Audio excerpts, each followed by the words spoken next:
Assalamualaikum warahmatullahi wabarakatuh.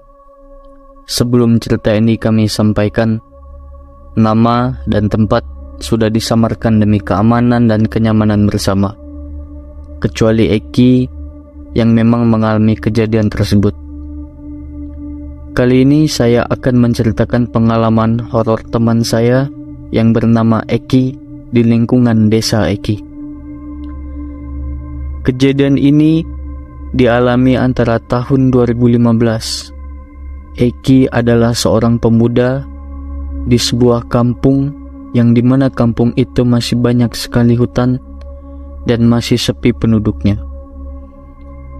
Kampung ini terbagi-bagi menjadi beberapa bagian karena ada sungai kecil dan jembatan sebagai penghubungnya.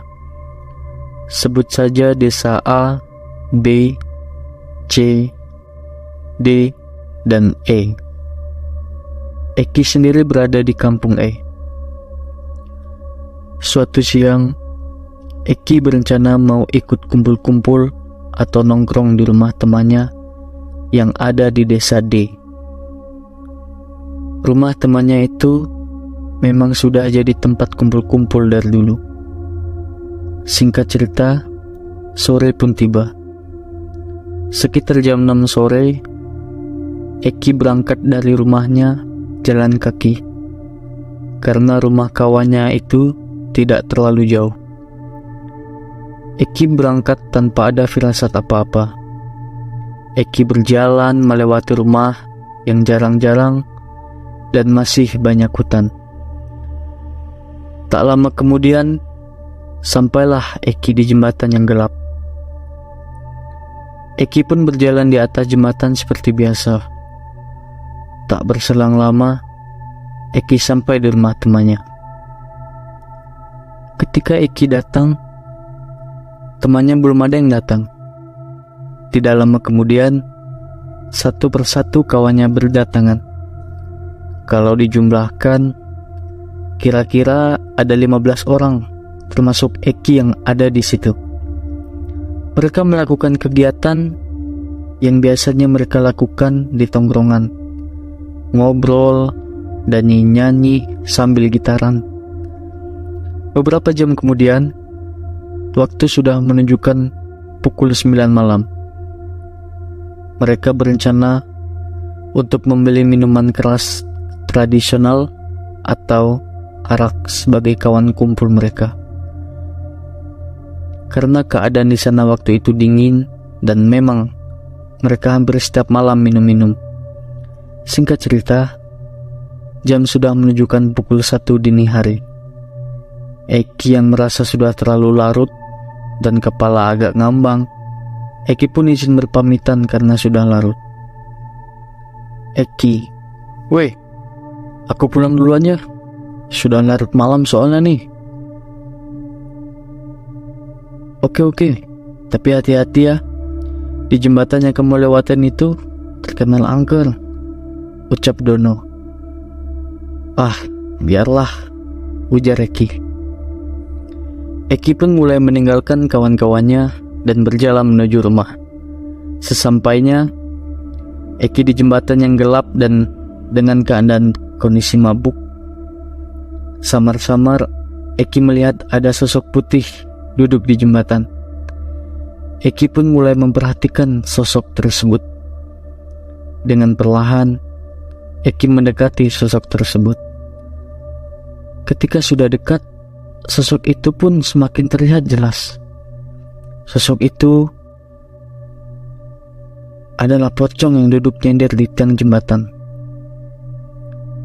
Karena jarak antara Eki dan pocong itu tidak terlalu jauh, Eki bisa melihat jelas wajah pocong itu hancur dan terlihat tengkorak muka pocong itu seperti ada sedikit sisa daging di wajahnya. Dan juga kain pocong itu sudah lusuh sekali, seperti banyak noda tanah kuning, dan pocong itu pun sambil mengangguk-ngangguk. Seketika Eki terdiam, tidak bisa menggerakkan anggota tubuhnya. Sebelum terdiam, Eki merasa seperti ada kabut bercampur angin yang menghantam tubuhnya. Setelah terdiam beberapa detik, Eki langsung berlari, tunggang langgang kembali ke tongkrongannya. Dengan wajah yang pucat, kawannya Dono pun bertanya, "Kau ngapa Ki? Ngapa balik lagi Ki?" Tanya Dono. "Aku habis lihat pocong di jembatan," kata Eki. "Jangan bohong kamu, mana pocongnya mana?" kata Dono. Dono di sini adalah orang yang memang suka nyeletuk. Habis ditanya begitu, Eki diantar Dono dan satu kawannya. Dengan masih kebawaan rasa takut, Eki maksa lewat jembatan tadi. Dono pun mencari pocong sambil menyenter menggunakan penerangan HP, dan ternyata pocong itu sudah menghilang. 1 tahun kemudian, di suatu malam, Eki dan kawannya yang bernama Cimeng sedang bermain game di depan rumah Eki. Mereka bermain game online. Singkat cerita, paket internet sudah mau habis dan rokok Eki juga habis. Mereka memutuskan untuk membeli paket internet dan rokok di desa A. "Aduh, rokok habis, paket internet sekarat ini. Antara aku beli rokok yuk," kata Eki. "Yolah, pakai motor aku, tapi kau yang bawa ya," ujar Cimeng. Mereka berdua pun berangkat menuju ke desa A, yang dimana harus melewati desa D, C, dan B.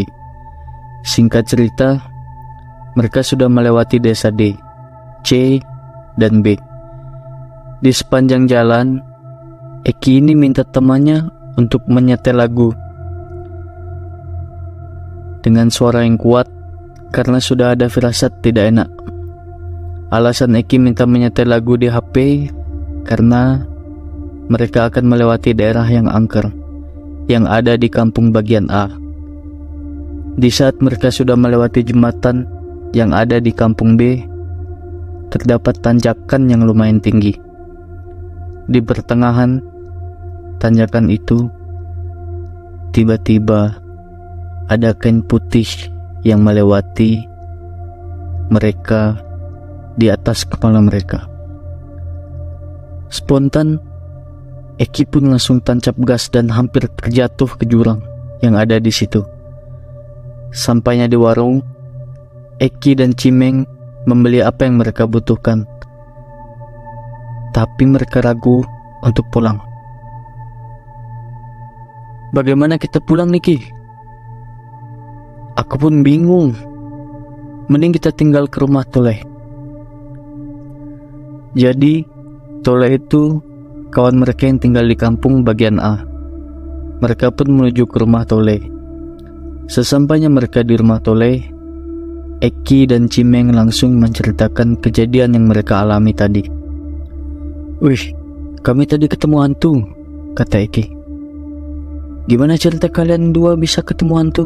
ujar Toleh. Diceritakanlah kejadian tadi ke Toleh. Cerita mereka ini didengar dengan paman Toleh. Kata paman Toleh, "Ya udah, kalian tidur sini aja." Tapi mereka berdua tidak mau. Jadi paman Toleh menyuruh kedua anaknya untuk mengantar Eki dan Cimeng pulang. Singkat cerita, mereka diantar dan sampai di rumah Eki. Usut punya usut, bisa jadi sosok yang mereka lihat tadi itu adalah si Mawar. Mawar adalah seorang pemuda yang tinggal di sekitaran daerah itu. Mawar ini mengidap penyakit yang sudah lama. Kemudian ia meninggal karena sakit. Kada penduduk di situ, Mawar ini bisa gentayangan karena dia tidak terima bahwa dia mati karena sakit itu. Penduduk sekitar juga sudah sering ditakuti oleh si Mawar ini. Jadi, penduduk sekitar juga sudah sering ditakuti oleh sosok Mawar ini. Jadi, ada cerita penduduk di situ melihat jasad Mawar berjalan membawa sabit. Karena si Mawar ini semasa hidupnya suka menebas rumput. Begitulah kisah yang dialami oleh teman kami Eki. Kami harap teman-teman bisa mengambil sisi positifnya dan dibuang sisi negatifnya. Saya pamit. Wassalamualaikum warahmatullahi wabarakatuh.